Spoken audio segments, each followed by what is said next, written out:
Alright, what is going on, guys? So we got the old turbo off the car, or the new turbo, I guess, off the car. We pulled the manifold and the turbo all as one piece. I've had it off like 3 different times, trying to figure out what was the problem with the turbo. It just makes this weird noise and won't go past like 15 psi. So went ahead, pulled this guy off, and we had purchased this new CX Racing turbo, and we're going to see how that works. So here are the comparisons between the two. So as you guys can see, we have 0.60 AR compressor housing.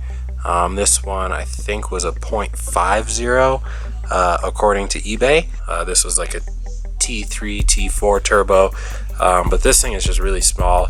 I was googling the dimensions of like the compressor wheel and the turbine wheel, and it is basically like a T25 turbo. So yeah, I don't know what's going on there, but I really like this one because it spooled up super fast. We were getting peak boost by like 2,900 RPMs. Something this size on this motor, probably around like 3,900 RPMs realistically, would be about when we were reaching peak boost, if not like 4,200 RPM. So a little bit more laggy, but with the cam choice that I went with, that is catered to the top end power, so it'll probably work out a little bit better than having a small turbo that makes a lot of low end power with a cam that makes a lot of top end power, because that thing needs to breathe up top, and this does not breathe up top.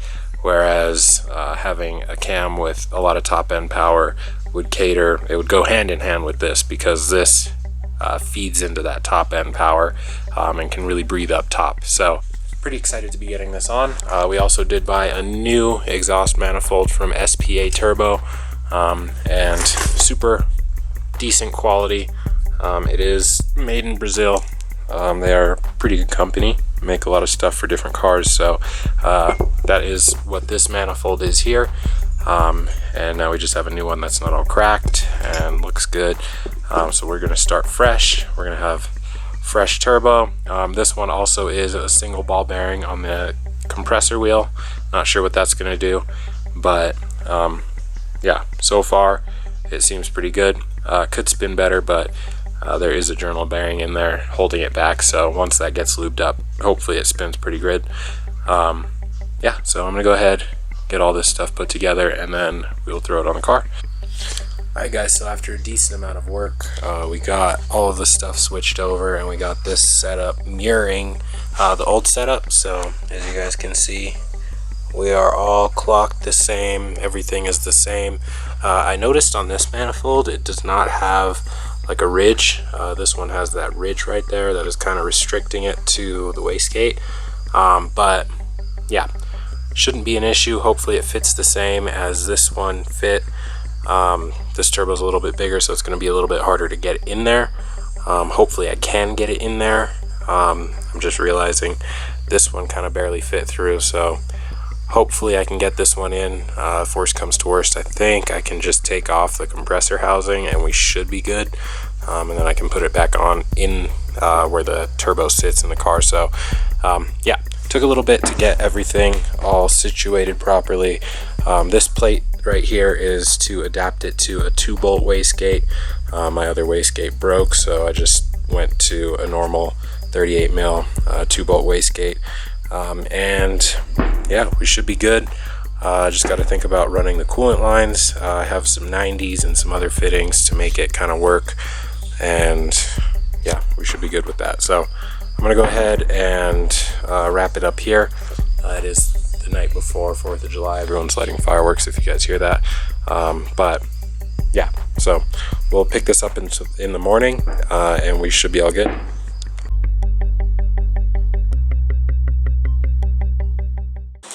Alright, what is going on, guys? So we have the new turbo in.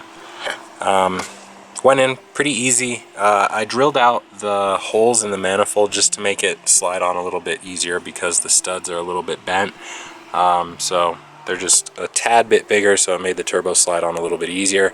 Had to do a few modifications to the oil drain. I just spun it basically. So we have it makes like a weird S shape, and I put some hose clamps on it just to keep the hose from crimping on itself and blocking oil flow. So we should be good. It clears this axle pretty good as well. And yeah, turbo is in. Just have to bolt the exhaust all the way up to it, and we are just about to run the coolant lines to it.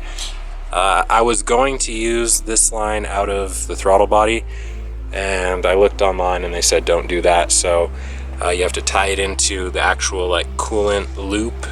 So I'm going to be clipping right here, which is coming out of the, I believe it's the out of the heater core, and we're gonna just clip it here and then run part of it in, and then the part that's coming out will go back into this, and then it continues on its way and then into the radiator and all of that. So should be good, and hopefully this turbo rips. So we are probably about like 90% done. We went ahead, had to kind of do some modifications to the exhaust just to make it fit a little bit better. Everything is in. This is the new wastegate that we have. I don't have the stinger pipe on it quite yet. Just a turn down pipe that just goes straight down to the ground. The turbo is on. The inlet pipe for the turbo is on. New manifold, as you can see, it is not cracked. It looks nice. We have a new valve cover gasket in there. Should be good. I bought it about 2 months ago at O'Reilly's. Never went and picked it up. Went over today and they still had it. I was super pumped on that. I don't know why I didn't go, but yeah, so everything is coming back together pretty good. Hopefully this turbo goes really well. And the cooler line, sorry, all kinds of fireworks.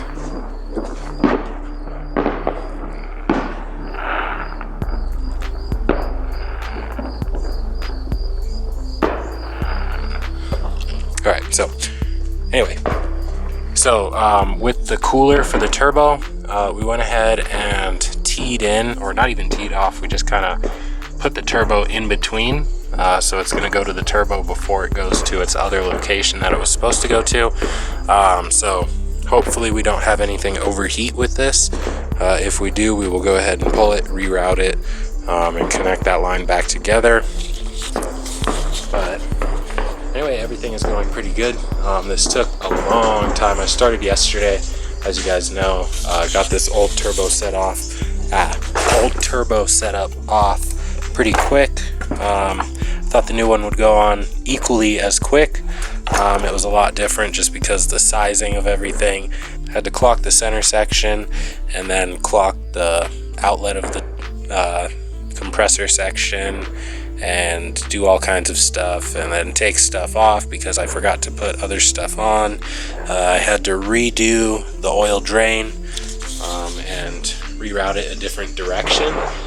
So yeah, it was just a lot harder than I thought it would be, but we should be good, and we should be ready to start it here in a little bit.